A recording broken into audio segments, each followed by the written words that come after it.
getting set up here. I guess I go live in a minute, but we'll give some people a chance to log in here. Hopefully I catch some people watching live. If not, y'all see this on YouTube. So making sure I got everything ready and straight.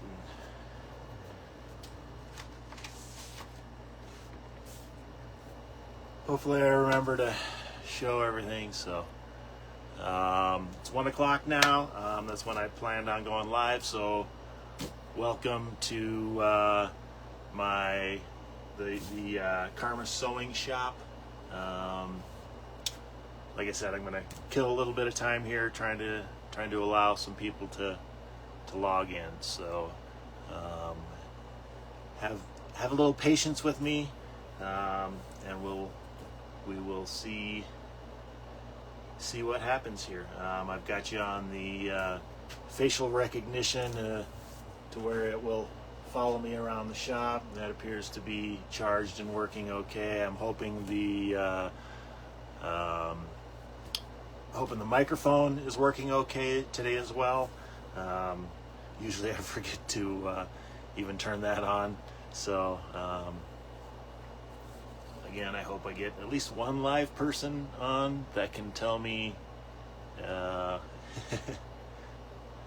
tell me that we're going okay here on the volume. So I think I've got everything, all my supplies and projects that I want to work on showing you today.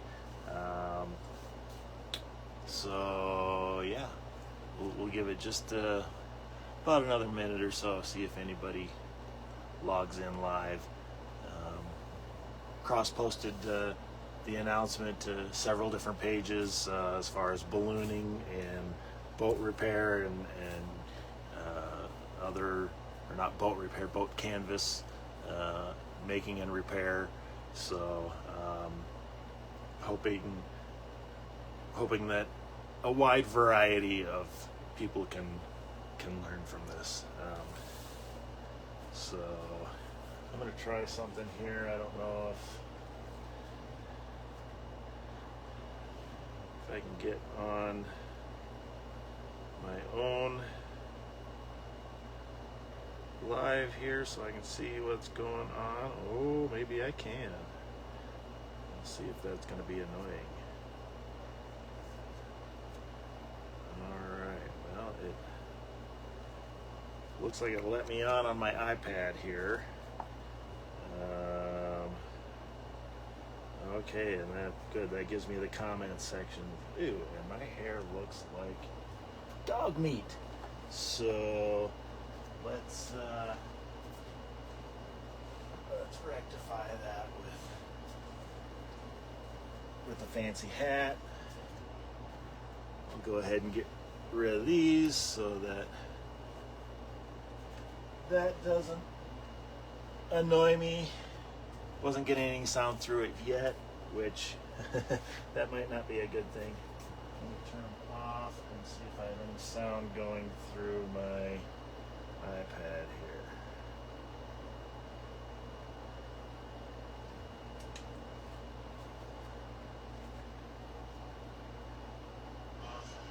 There we go. Okay.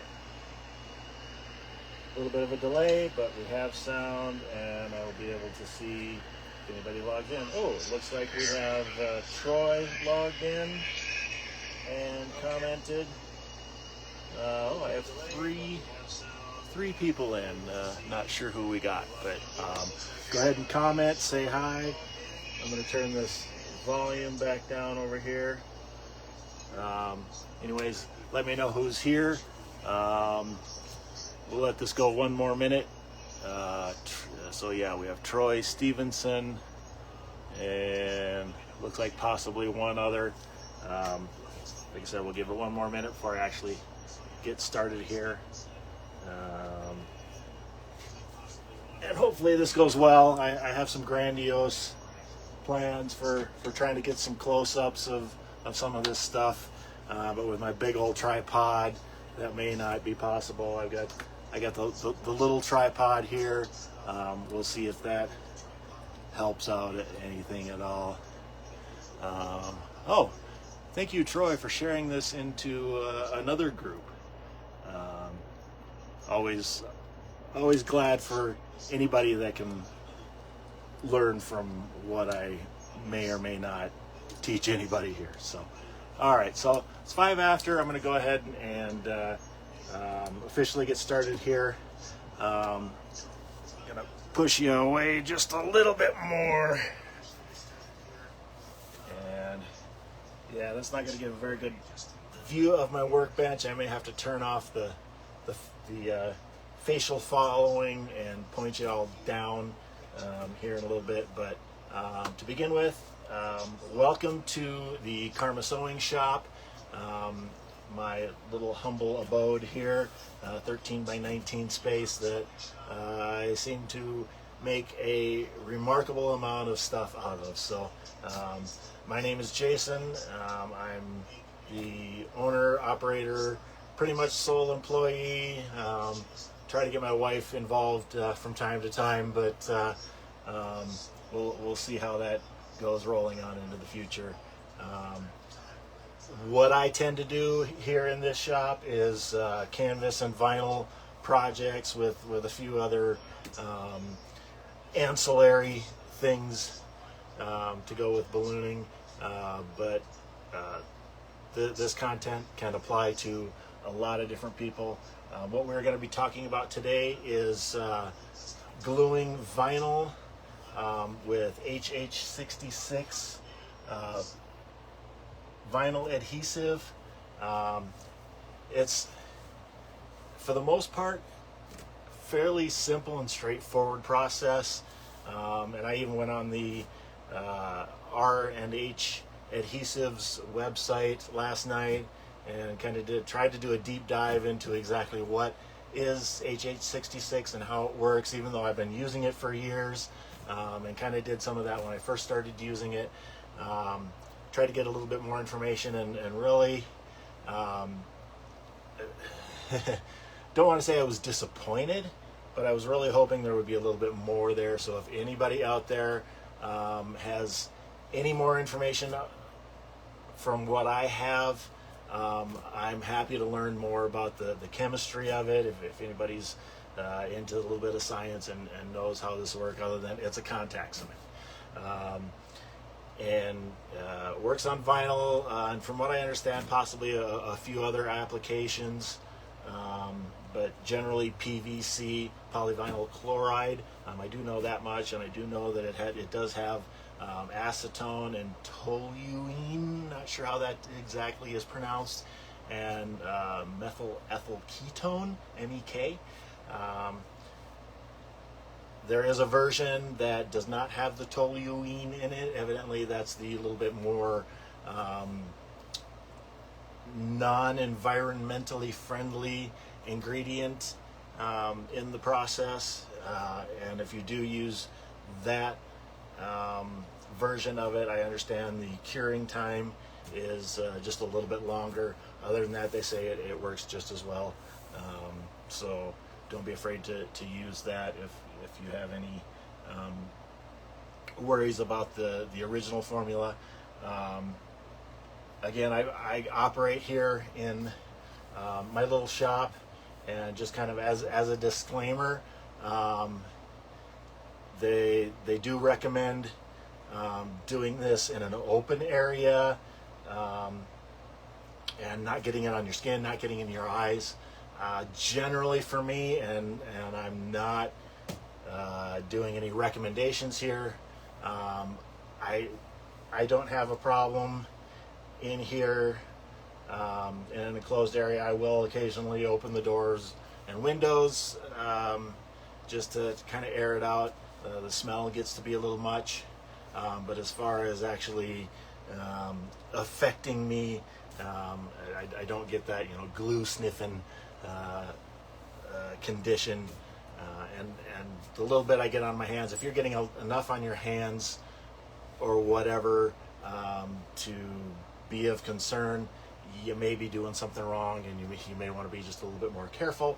I get a little bit on my hands, I just roll it off, you know, just like Elmer's glue.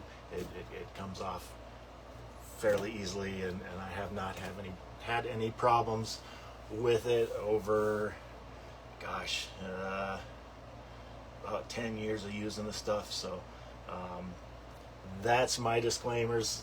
Don't get it in your eyes. I think that's probably the most important one out of all. But today here I'm going to be doing some demonstrations on how to use it, a few different uses of it, and some tips and tricks, and hopefully everybody can get some good information off of this. Using any kind of adhesive for the first time can be a little bit intimidating, and I understand that, and it was for me for the first few times I used it. But now that I've used it for a while, it's really not. But unfortunately, the instructions and the tips and tricks that are out there on this, not very good, to be honest. The instructions from the manufacturer are really overly simple. Pretty much prepare, glue, slap on your patch, let it cure, you're done. That's not really all that's involved with it. So that's kind of why I wanted to make a video about this. And I do have a customer that has to do some repairs. I've sent him some fabric, or sent them some fabric, so I wanted to make sure that they had a good resource to be able to do their repair. And that's kind of mostly where I'm going to concentrate, is on doing the repair. But we will kind of move over into a couple of actually creating stuff with it as well. So we'll get moving on here. This is the HH-66 that I'm talking about. This is the gallon can. You can get it in several different sizes, all the way down to a little pen if you're making a really small repair. But they do have quart and pint cans. I tend to have the quart can. I'm going to try and line this back up to me here if I can. It's not following me. There we go. Alright, guess I can't wave my hands in front of the camera too much. Need to see if I can turn off those hand signals at all. But yeah, I've got the quart can. I've been reusing this can, just pouring out of the gallon for probably 5 years now. It works really well. The brush that comes with the can, it's connected to the lid. Honestly, better than nothing, but it sucks. What I tend to use, and what I recommend doing for most people, is pouring it even into a smaller container. I'll use it straight out of the can with a 1-inch chip brush that you can get at Home Depot, Harbor Freight. I've progressed to the Pro ones that you can buy on Amazon. The handle is just a little bit nicer, but I use it a lot, and the handle on those can get a little bit sharp on the edges. But this is the brush that I use, a 1-inch chip brush. It's just a really cheap. They're probably 25 cents each if you buy them in bulk, or you buy them, probably 50 cents each if you're buying them one at a time. I recommend having a couple on hand, just because once the stuff dries up, you're pretty much going to throw the brush away. You can refresh it, but it will take several hours to refresh it should the brush dry out. But this, I recommend, some sort of plastic container for putting it in. Like I said, you can do it out of the can. The opening on all of the cans will fit a 1-inch brush with a steady hand. Gets a little close, but anywho. So yeah, that's that. Some other tools that you may want to have handy. You got your scissors. I will use a rotary knife. I've got lots of cutting mats. Handy thing to have. We've got a couple of rollers here. Silicone is really good. I wanted a 1-inch one, and the only thing I could find in the 1-inch was the ceramic. This one is really nice. It rolls really smooth. The silicone ones don't tend to roll the smoothest, but they are better than nothing as well. So, and then another thing to have handy, plenty of paper. Make sure you protect your surface. Don't do this on your grandma's heirloom, hand-me-down dining room table without putting plenty of plastic and paper over it, because the chemicals that are in this stuff will ruin the finish. I've got just a kind of a press board surface on my table, and I was using it kind of as a sacrificial surface to begin with, and now I paper it all the time just because that surface was getting to be kind of nasty, and I wanted to preserve it as long as possible. And it's better to have the paper than it is to just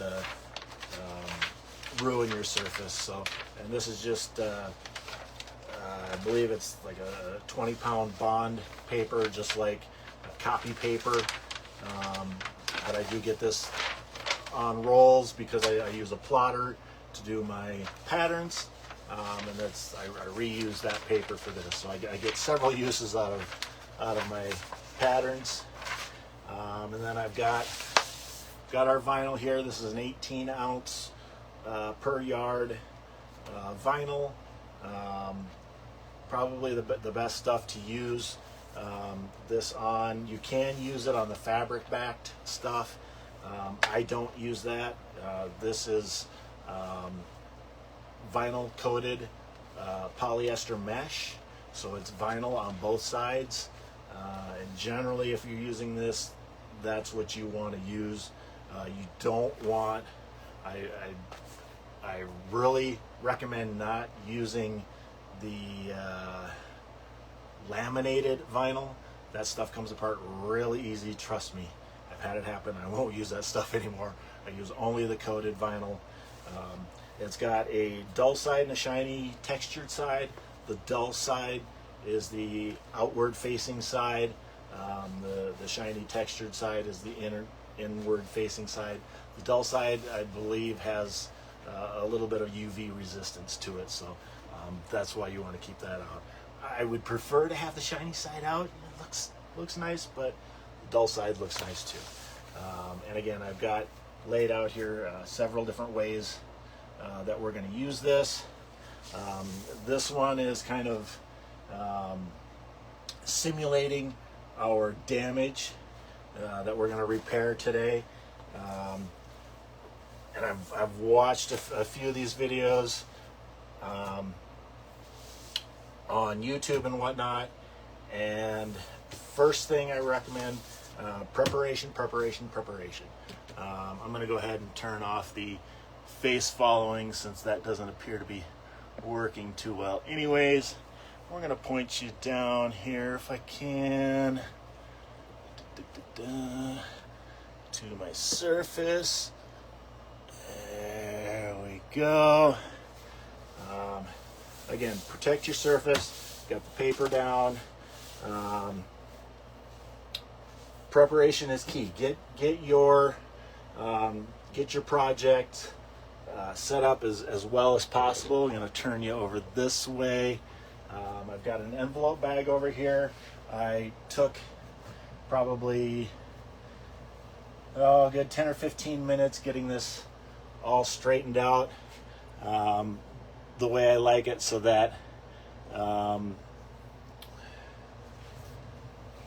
your project isn't fighting you as you're trying to do this. You want this to go as smoothly as possible once you start applying your adhesive to your project.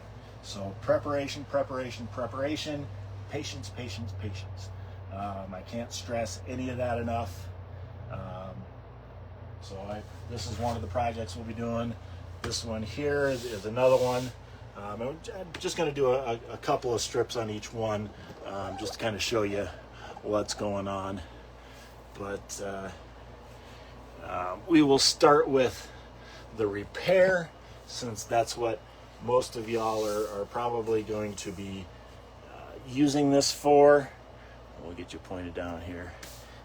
So I've got my simulated damaged fabric, and the first thing that you're going to want to do with this is really just clean it up as best you can, just kind of cutting out all this damaged stuff. Most likely you'll have frayed polyester pieces,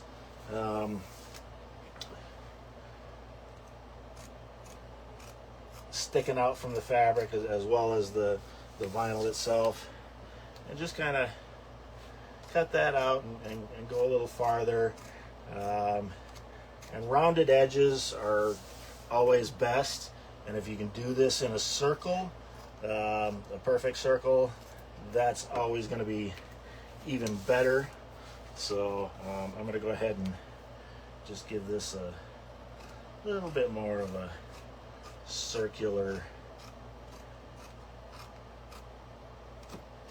shape here, just to make sure we get the best patch possible. And there we go, a little bit better on that. Just get any of those rough edges off of there. And then this is the repair piece that we're going to use, and as you can see, it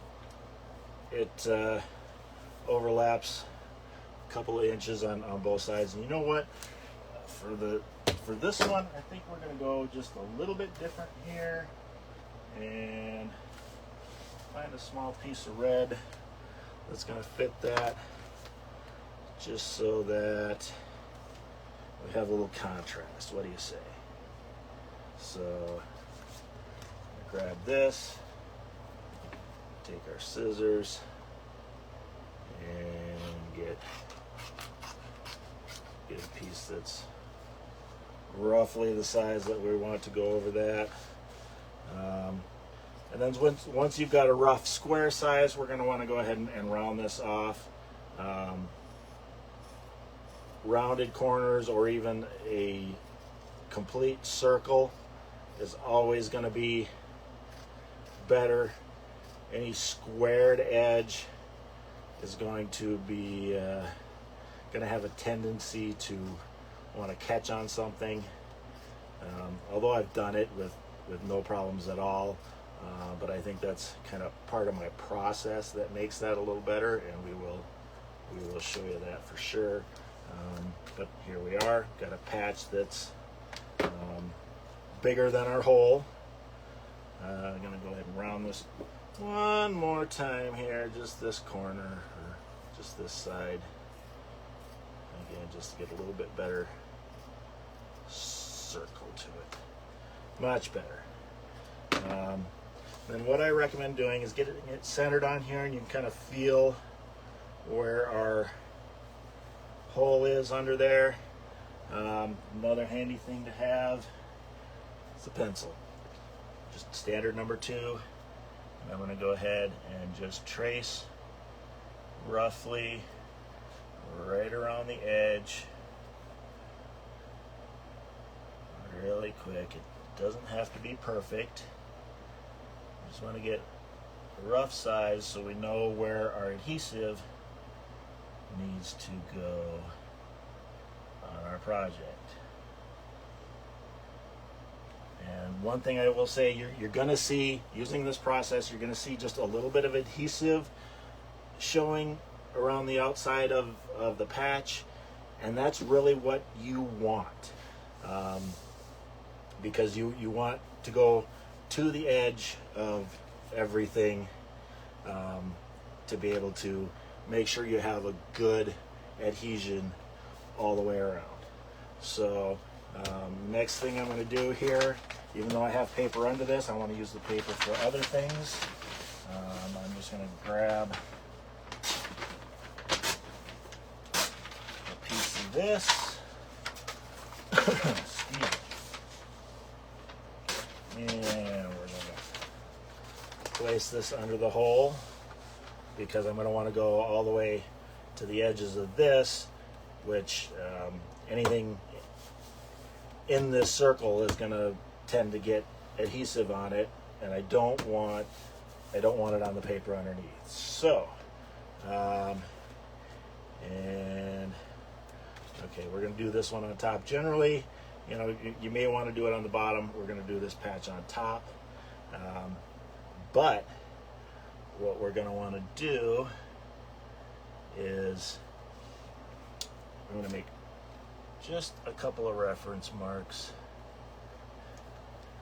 Oh, I didn't get this set up right. Should have done this while I had it on here for tracing. Where is my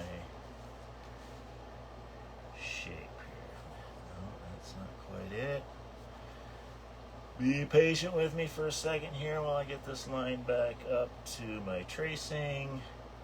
There we go. Okay, so I'm going to make one reference mark and then just another random reference mark, not directly across. That'll make it easier to line those up. And what we're going to want to do is flip this. Whoa, you weren't seeing much of that at all.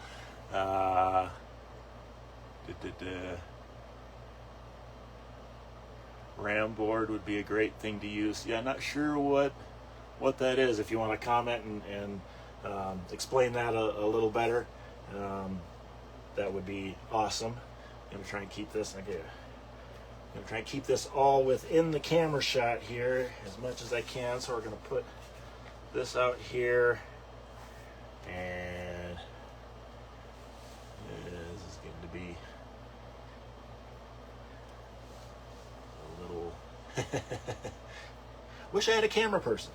Anyways, we're going to want to put the adhesive on the back of this and on the face of this. The textured side takes a little longer to get it spread on there, because it's got to get into all those little textures. So I'm going to start with that first. I'm going to grab my adhesive here on the brush. Get a nice full brush, and it'll take a little bit to learn how much to put on the brush for how much area that you're doing, but just go ahead and dab it on there, and then we're going to want to drag this out past the edges all the way around. I'm holding it down with my other hand here with two fingers very tightly, because you can tend to drag it out from underneath your fingers if you don't. We just want to get an even coating on here without it being a puddle. So we're just going to spread this out, get as close to our fingers as we can. And then once we got most of it covered with a fairly even light coating, medium coating, just come back here and just kind of dab on where your fingers were without dragging it all over the place too much. And that's how you keep it off your fingers and get it done. Now for the hole that we're patching here. Oh yeah, that'll let me zoom in a little bit, and we're going to try and get down here. I'm not sure if you're going to be able to see the line that I drew here, but just like painting trim, a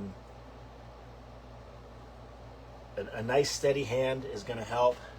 And I'm just going to take and dab this in a few spots so that I have some to drag to different places. And I'm going to go about a 1/16 to an 1/8 of an inch outside of my line. And that's where I was saying that you're going to see some adhesive outside of your patch when you're finished. This is not going to be perfect, but that's what you want to see. The more carefully that you do this, the better that it's going to look, but it unfortunately will have a patched look. Even if you do it from the back side, you'll have the adhesive showing through on the inside of your hole. I'm just going to grab just a hair more because I'm running out around this side of my line here. I just want to go just outside of that line. And then we're just going to go back, spread this around, make sure we're catching all of that inner lip, and evening out any ridges in your adhesive that you may have, just like so. All right, now put our brush back aside here, and now here's kind of where the patience is going to come into play. Get you guys back up here looking at me. Again, patience, patience, patience. Oh. See if we can zoom back out here. Still haven't figured out this process. Zoom out. Zoom out. There we go. All right. So here's where the patience comes into play. The instructions say 2 to 5 minutes. I've learned that that kind of depends on temperature and humidity. They don't say anything about the humidity, and they say that the temperature can be almost freezing to 150 degrees or whatnot. I have found the optimal operating temperature of this adhesive is in the 70s. 70 to 80 degrees really is the best. I've done some colder than that when I accidentally left the window open in the shop all night and had to glue the next day. Didn't turn out the best, and it was probably in the 60s in here. The material itself and the glue might have gotten down into the 50s, but I suggest keeping the temperature in the 70s, maybe even in the 80s. Humidity here in New Mexico tends to be in the 20s most of the time, and that appears to be good. And I have had some days where we've had high humidity and it's taken a little bit longer for it to cure. And what I mean by cure is as you let this sit, it will start to get a skin on the top, and it'll get to where it's tacky. Once it's to where it's tacky to the touch, but it's not going to stick to you, you've got about a minute or two of really good working time, 3, 4, 5 minutes of a little bit more working time beyond that. But really you want to be in that 3 to 5 minute from the time that you've applied it till the time that you're applying your patch onto your project. But once it's gotten to that tackiness, there's no problem touching it. It's not sticking to anything but itself. This is a contact cement. So I'm going to point you back down here, and I'm going to find my 2 reference lines just so I get into my circle here, and we're just going to line those 2 up the best that we can, staying within our limits there. And I'm going to go ahead and pull this piece of paper out from underneath, because it will also stick to the adhesive that was on that piece of paper. Always good to stick a fresh piece of paper under that, just in case. Go ahead and apply it lightly, and then with more and more firm pressure as you need to. If you don't have any roller, just a little bit of pushing from the center outward, get any bubbles out of there. But if you do have a roller, just some decent pressure with that roller, and there we have it. And that's another good thing to make sure that that adhesive is pretty much dry to the touch, and you're not going to get adhesive on your roller. I've seen places where their roller is just completely gunked up with the adhesive because they tried to do this too fast. And so let's give that a couple of rolls, and there we have our patch. Again, like I said, a little bit of adhesive around the outside. It dries clear, but it will be, at least for a decent amount of time, it will be shiny. And the back side of our patch, again, wouldn't necessarily have had to do the adhesive all the way to the center of the patch, but then again, if you really want to make this a good patch and do one on the outside, one on the inside, you can do another one here, and that's going to cover that completely. But that's our patch, and then you're going to want to let this sit. Within about an hour, it's usually at about a working cure, but to really let it cure to its highest potential, I really recommend 24 to 48 and even 72 hours before you really start doing any sort of really violent actions with it.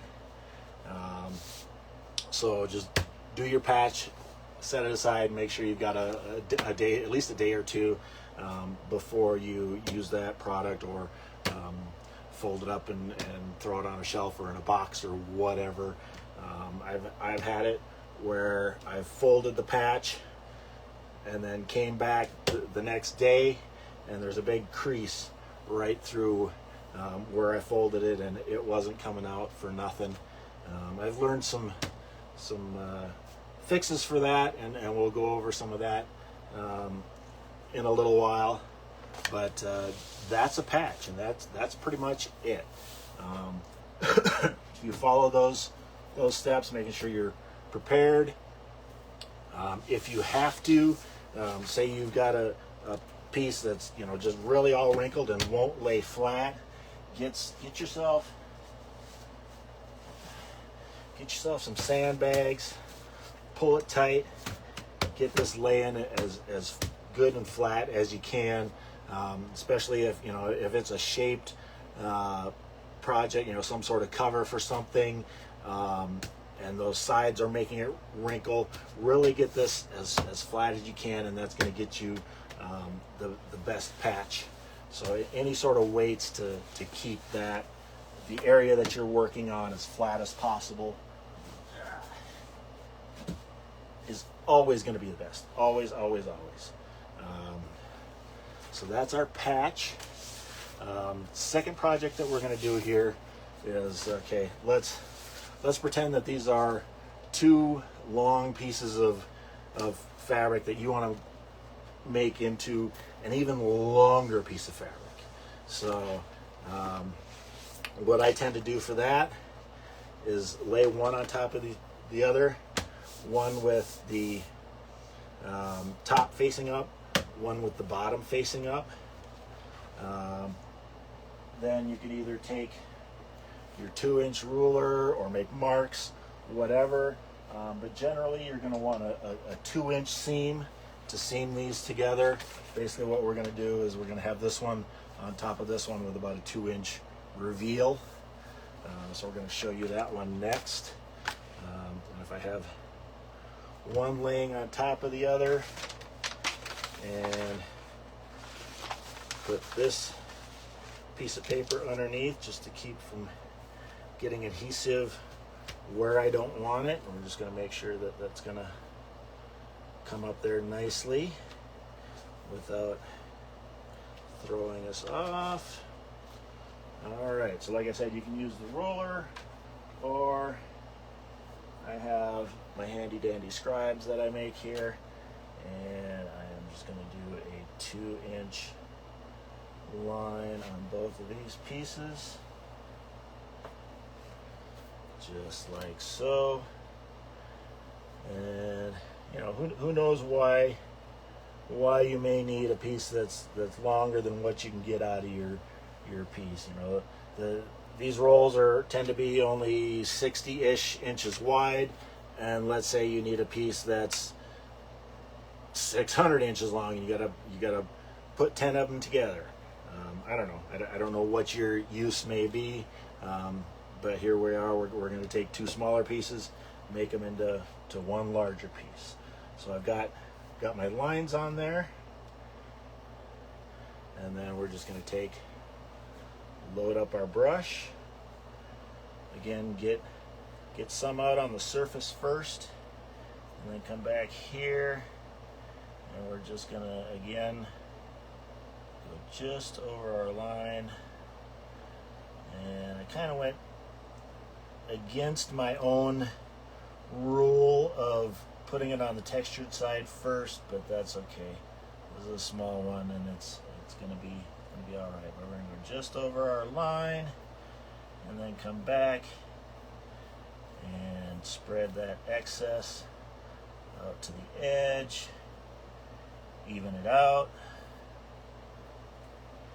and dab our edge where our finger was holding it. Now on this one, I'm gonna go ahead and hold it out here again. Load up our brush, and you will notice that the textured side will take more adhesive. You wouldn't think so. It's a very light texture, but here we go. We're gonna just go over our line again. Again, you know, a 1/16 of an inch is good. 1/8 inch gives you just a little bit more leeway. Wouldn't necessarily need to go much more than that, but then again, we're gonna even this out and make sure it goes all the way off the edge. That's why you want the paper down underneath here. We want to go all the way off the edge to make sure we get good adhesion all the way out to the edge. So, and here we are. We're gonna let this sit for our 3 to 5 minutes. Let it tack up. While we're doing that, I'm going to explain a little bit more what we have over here, so that when we get back to it, we can just go. So here I have 2 pieces that I wanted to connect, and I did it with a 1/2 inch seam face to face, and then folded the pieces flat and did a top stitch over it. So we've got 2 lines of mechanical connection with our top stitch. And I'm sorry I can't see if anybody's commenting now because of whatever I did with the screen. Is it that button? Nope, it's not that button.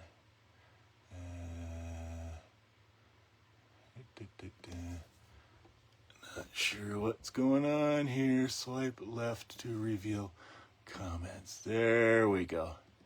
Okay, no comments. Do you recommend using a hair dryer to encourage drying? That's not really going to help you much, and I will explain that here in just a few minutes. You can blow on it, get a little bit of air going across, and a hair dryer on low with no heat may help you with that. But if you should have to speed it up, that quicker than that 3 to 5 minutes, it's not really going to do much. It's more of you want an even tack to it, and it's more of letting that I believe it's the methyl ethyl ketone that's in it that evaporates out. Correct me if I'm wrong. Again, I couldn't find anything specific on the exactly how this whole chemical process works, other than it's a contact cement. And I'll show you some techniques to where you're not just standing here for 3 to 5 minutes, you know. And usually that 2 to 3 minute range is fairly decent. But once we got our tackiness to it, I'm just going to take and separate these two pieces from the paper. I'm going to leave this paper in here just for a minute. We're just going to fold this over, and you have to remember, this is a contact cement. Once it's down, for the most part it's down. We will show you some tricks later. But get that front edge about where you want it. Press it down. Now I'm going to pull this paper out of here. And since there's no adhesive on this bottom piece of vinyl, it's not going to stick to that. And I'm just going to take my roller, roll over that, get some good contact and get any bubbles out of there. And there we have it. We have two pieces that are very well bonded together. Again, you can do this again and again and again and get as long a piece as you want. And as the company says, this bond is actually stronger than the vinyl itself. If you get to where you actually can grab some of this and start pulling it off once it's cured a little bit, you're going to separate the vinyl from the polyester mesh that it's bonded to. You're not going to tear apart where the actual adhesive is on there. So there we have our end to end, or it could be side to side, what have you. But this is good for small to medium pieces. Once you get into longer pieces, it really gets hard to control that much vinyl to get the pieces lined up correctly. It could take a couple people to do that, but for small pieces, this definitely gets you a bigger piece out of that small piece without having to sew it. So again, back over here on our end-to-end sewn piece, or edge to edge. Now I've got the longer. This is about a 4-foot seam here, and I definitely don't want to be just trying to glue that together. So I did the 1/2-inch seam face to face, and then flipped it to the good side up, and did a top stitch nice and close to the edge on there. And on this seam here, what I have is I have some 1-inch by 12-inch long strips that we're gonna glue down, and you know, this one will probably take 4. I'm just going to show you one quick on this before we move on to number 4, or our 4th project here. But essentially, we're going to try some zoomage again, if I can. There we go. See if that gets on it. There we go. So essentially what we're going to want to do on this is our 1-inch piece. We want it to be just outside of where the stitching is, and just outside of where the where our fabric is folded over, so that we're going to encapsulate this whole area underneath our 1-inch wide strip. If you're not comfortable using a 1-inch wide strip, you can go 1.5 inch, 2-inch. I started doing 2-inch strips, and I've slowly gotten better and better at it to where I can just do a 1-inch strip. Again, we're gonna, yes, this is on the back side, but I'm a little fussy, so I want to make sure that that we have back sides out on all of this. So when I do this, I'm going to flip this over and put this over on my paper so that my outside, my matte side will be up. That's where I'm going to apply the glue onto this, and we'll just apply the glue onto the back side of this. I am going to use one of these just for a length reference, and this is my top, so I want to stay just a little bit below the very end here, because I am going to be sewing this onto another piece, but I'm using this for a length reference so I know how much adhesive to put on here. Again, I'm going to grab my adhesive, load up my brush, and I found, for me, a 12-inch section is usually pretty good for most things, most straight runs. And we're just going to apply it on here. We'll go a little bit higher than we need to, and a little bit longer than we need to down here. And actually we will do 2 strips, but we want to go wider. And here, since this is on the back side, we're not as worried about it being pretty. Slap it on there. Make sure you have plenty on each end. Make sure you have plenty going out to the sides. And then we're going to take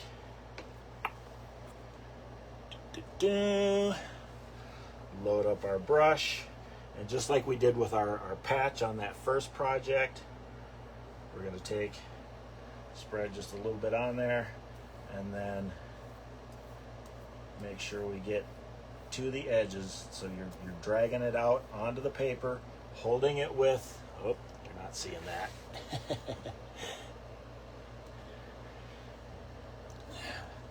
We're holding it with our finger. That's still not seeing it. I need a cameraman. Holding it with our finger on this end so we're not dragging it across the paper, and just getting a nice even coat on this. And then once we get an even coat, I'm just going to dab a little bit where that finger was. And again, we're going to wait for both of these to get a skin on the top for, again, 3 to 5 minutes. And while that is happening, I'm going to look again here.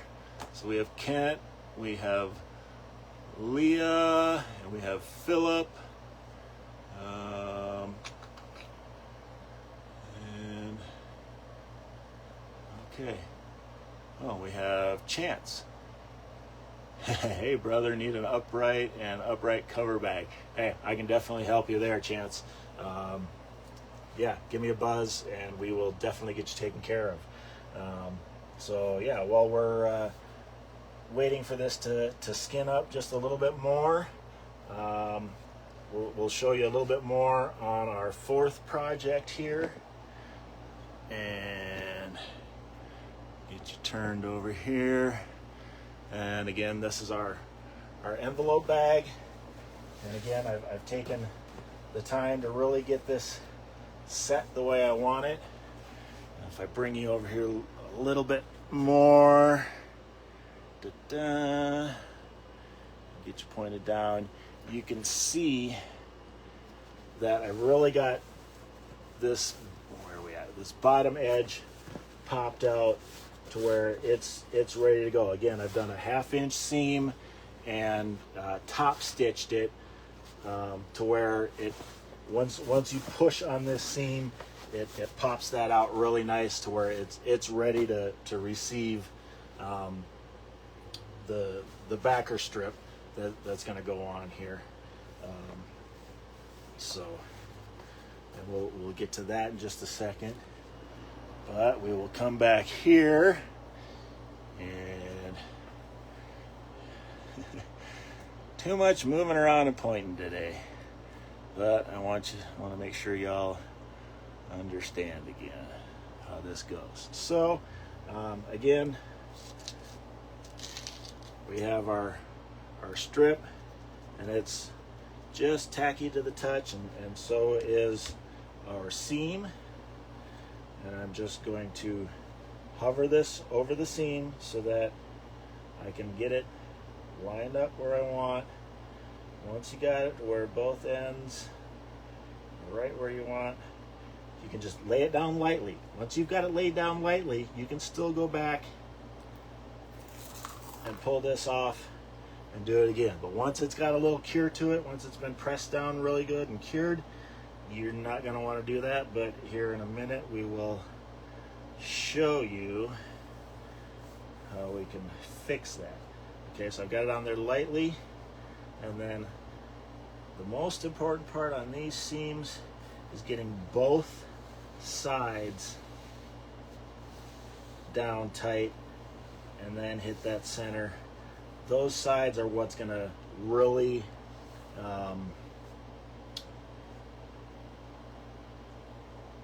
really encapsulate that seam and make it waterproof. The center doesn't matter quite so much, the sides do. And then what I would do is, if I was continuing on, I'd move down my measuring piece here. Hopefully that's about where it is. And I would do just like a half-inch, plan for a half-inch overlap, but go ahead and bring my, this is just not, there we are. Plan for about a half-inch overlap, bring my adhesive back about an inch, and then do the same thing. You really have to do these one at a time. Don't think you're going to paint the whole thing, paint a bunch of them, put them down, because this end is not going to have adhesive on it. You're going to have to go back to all of the ends and glue those down anyways. You might as well do them one at a time. Now, there is a bit of an exception to that rule where we're going to save some time on the envelope bag, but that's essentially what you're going to do there. Now, back to Kent's question of using a hair dryer or some other form of heating device to help it dry.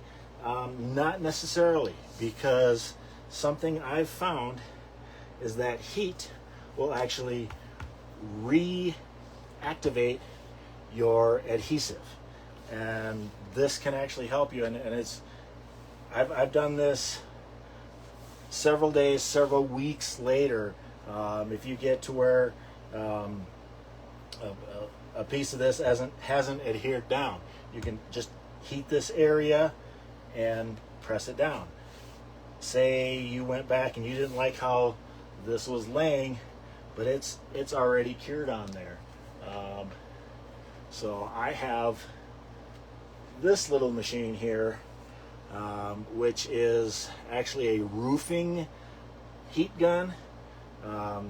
If you have one of these handy, you can absolutely use this. You can use a Wagner heat gun or a hairdryer, anything that's going to heat this up.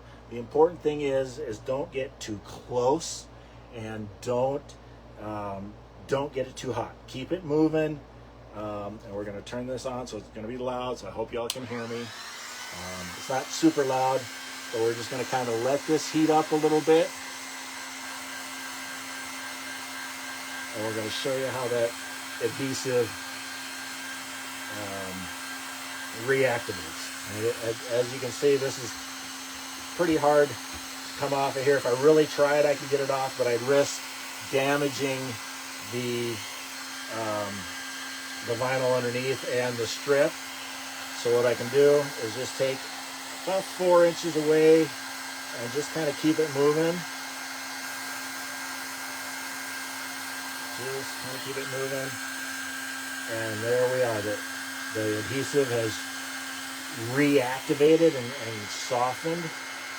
And I can just kind of pull that off of there without damaging it. And then I can reposition this however I want. Get it right back on there.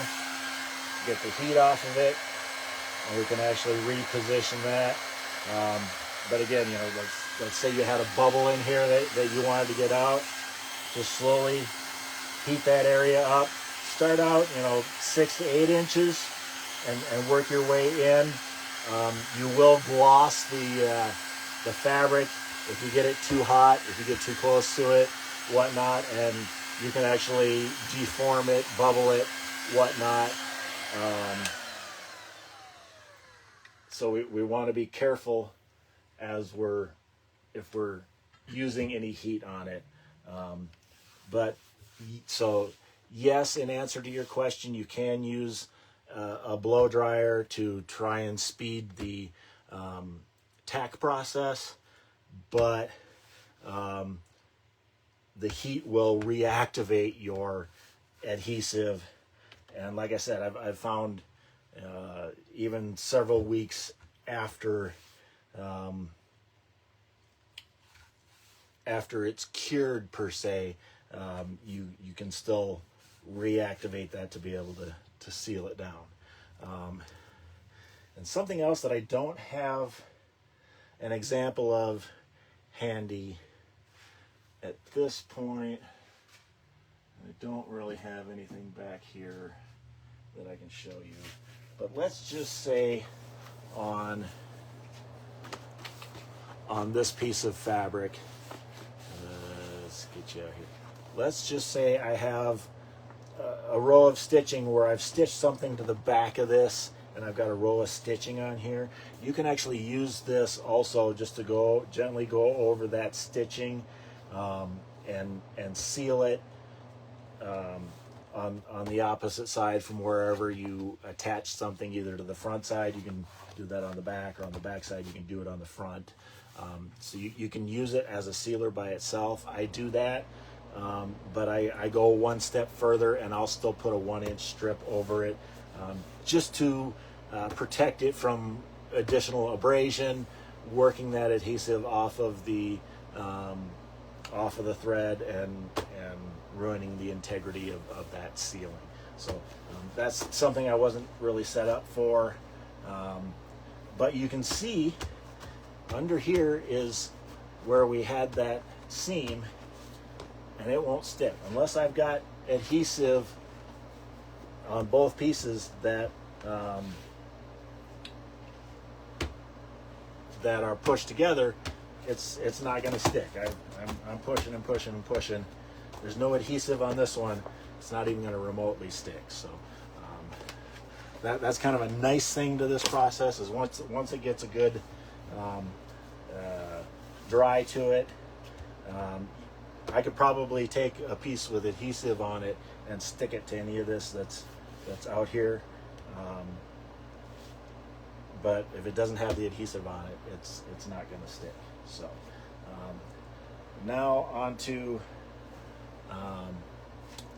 the fourth project that we were just looking at a minute ago, that we've looked at a couple of times, and that's the envelope bag. Now this one is going to be a little bit more tricky because we're dealing with a doubly curved surface.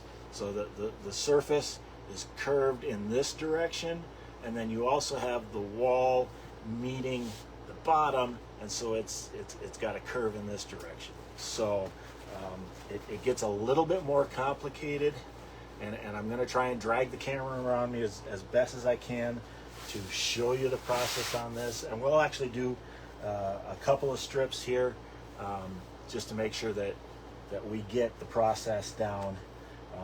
But again, preparation is key. I'm making sure that I've got this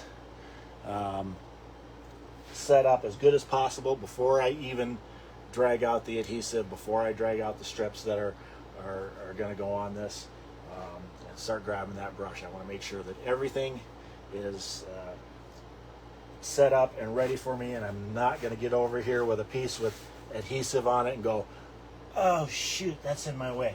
Nope, not going to happen. We're going to make sure that we've got this set up as good as possible. So now I've got where I want set up, and I'm going to come over here, and I'm going to grab my strips. And for this, and depending on how tight your curves are, depends on the strips you're going to use. For the most part, I use these 6-inch by 1.5-inch strips, because that on most of these larger curved surfaces, that's what sits really nice on these seams and covers, as long as as long as I don't get a little bit of misalignment there. It does occasionally happen, but again, you know, with the heat or just slapping another piece to cover up what I misaligned, we can always get that taken care of. But so we're going to start out. I'm going to take one of these 6-inch strips and I'm just going to set it in here close to where my first one is going to go, and that's going to kind of be my measuring piece to where I'm going to put that first piece, and then I'm going to come over here. Loosen that up so I can get you over here. I'm going to come over to my table here, and I'm going to lay, if I'm doing a whole bag, I'm going to lay out, you know, 10, 15 of these, just so I can get a good process going. Right now I don't really need that many out here, but just to show you, I've got a bunch out and ready to go. That's all part of the prepare process. So once I've got my strips out here ready to go, I've got my strip in my bag here, ready to measure where I need to be, and we'll come back out here. Again, we're going to grab our little tub of adhesive, get our brush full. Now with these 6-inch strips, I don't have to get it quite as full, so I'm going to go ahead and let a little bit drip out of here. We don't want to get too much in, but there again, this is the back side, the textured side, and it's going to eat up a little bit more adhesive. And we're just going to take this and make sure we get plenty of area, not only to the sides, but top and bottom as well, to where our strip is really gonna make sure that we have plenty of landing zone for that strip to land. Then we're gonna take you back over here to our strips, and we're just going to do the same thing. Don't need quite as much on our brush, and we're doing this on our outside, technically, of our strip, the side that would face out. Just, you know, again, it's on the inside of a project. Nobody's going to see it. I'm going to know. So I like to keep them all facing the same way, and just hit that little hold down really tight with one finger, get your adhesive on there on most of it, and then just dab off that last little bit of corner to make sure you have adhesive all the way across your piece. Now what we're going to do, I'm going to show you kind of a boredom killer,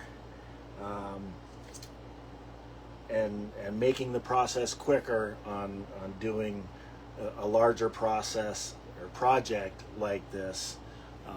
And essentially, since, get back over here, we're going to have our one piece down, instead of just going in one direction like we were going to do down that other seam, we can go both directions out from this center here, out from this starter piece, and we can go all the way around our circle here in two directions. So and I don't recommend doing this the first time, but you know, if you do a couple of these and you get good with the adhesive, while you're waiting for that 3 to 5 minutes of tack time for the next one that you're going to go on, you can hit the one on the other side and then just keep bouncing back and forth to the ends, and I'm going to show you that whole process.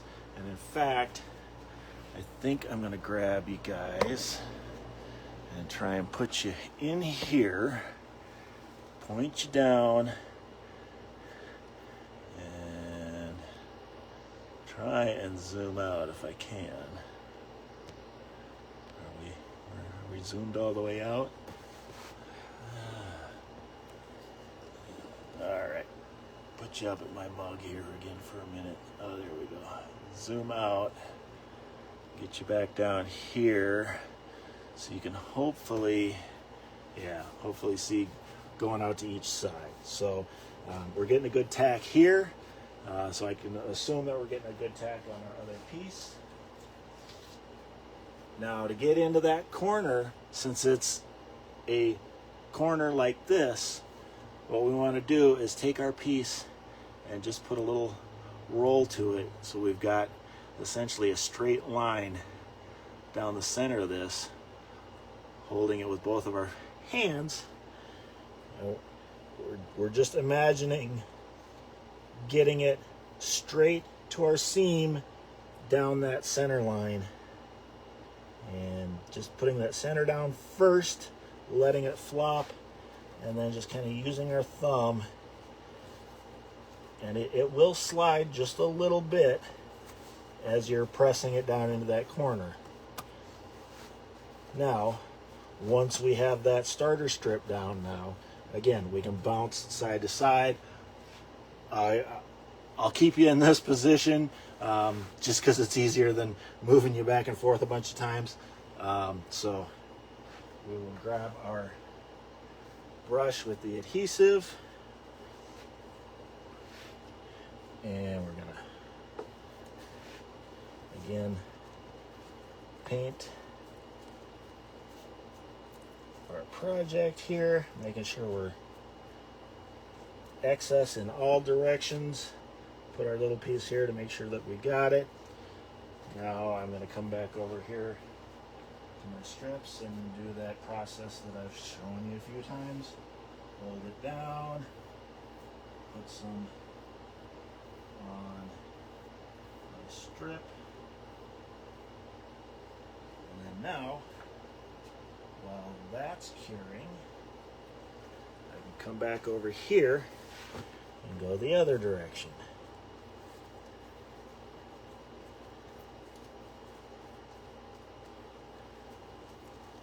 I got plenty on that side now. And I'm going to come back over to my strip.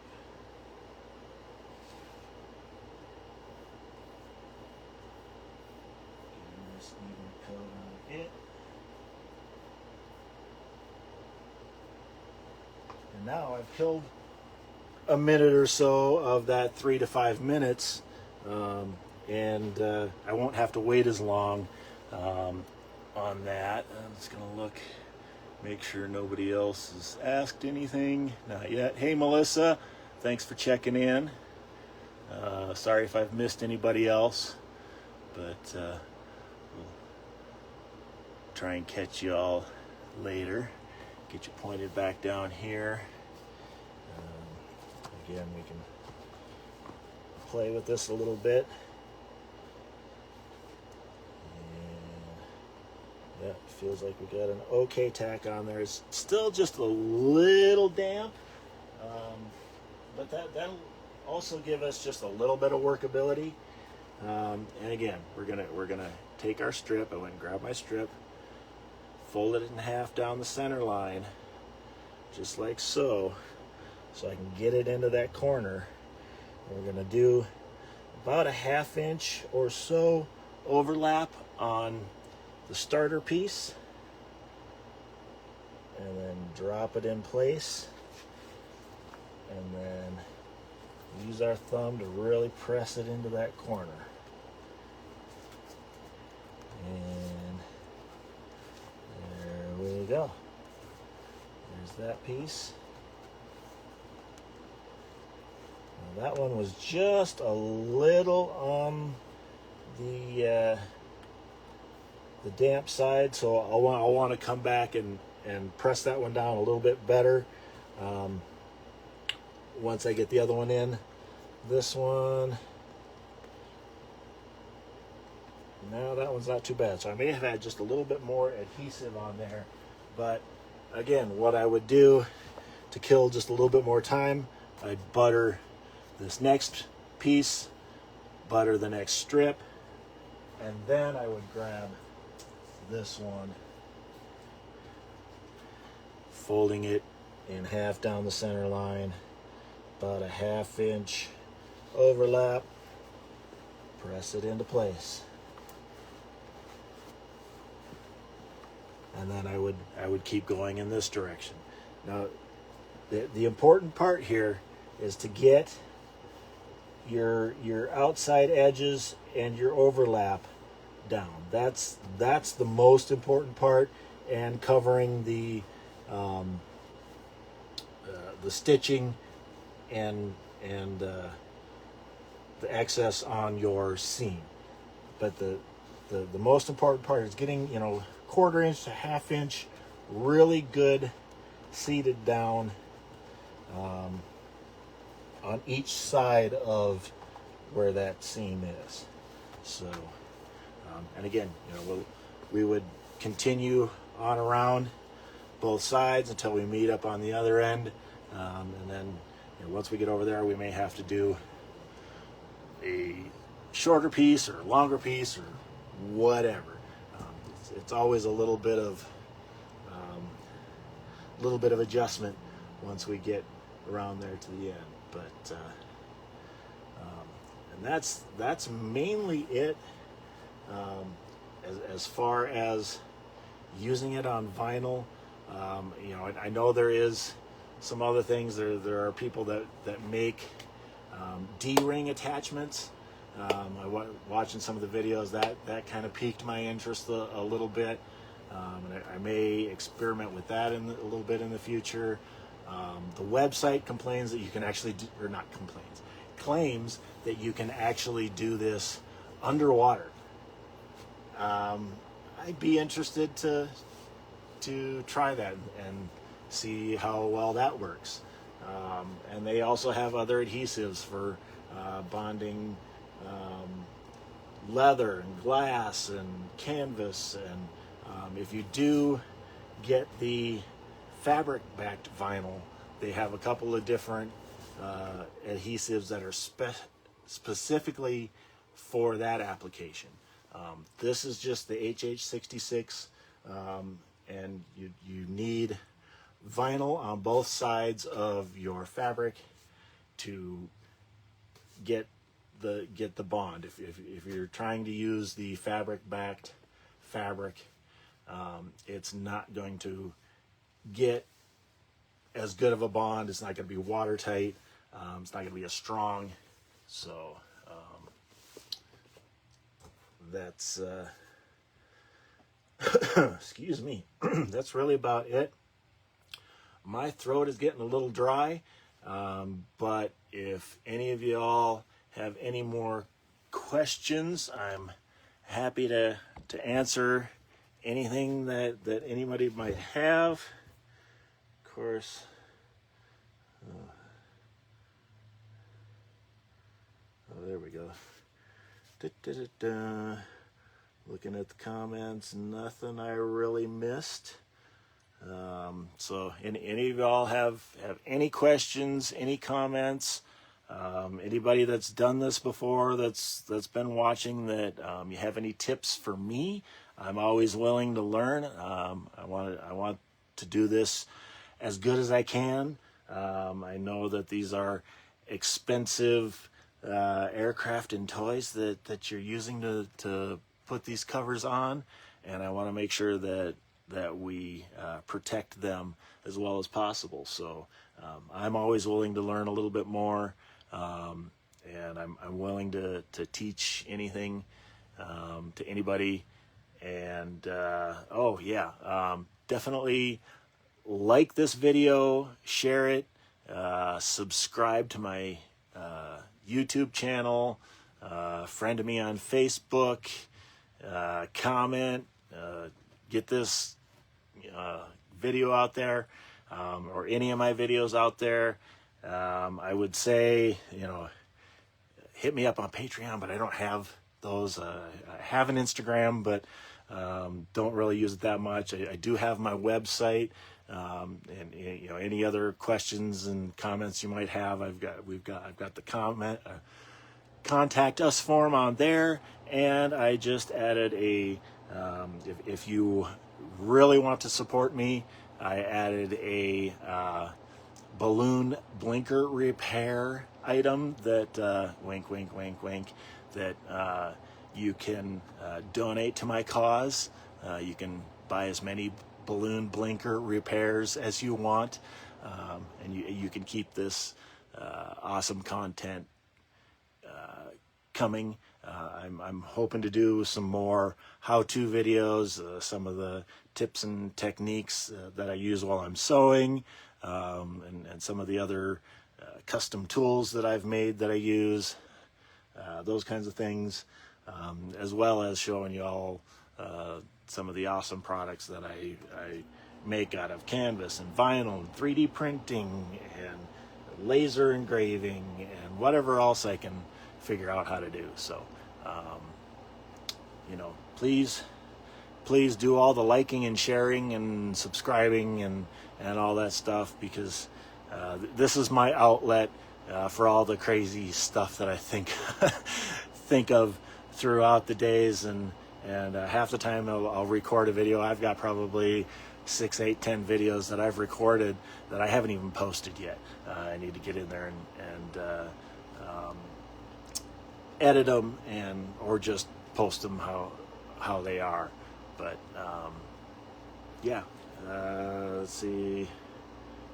Wow, I've been going for an hour and 20 minutes. That's got to be a record for me. So I guess I better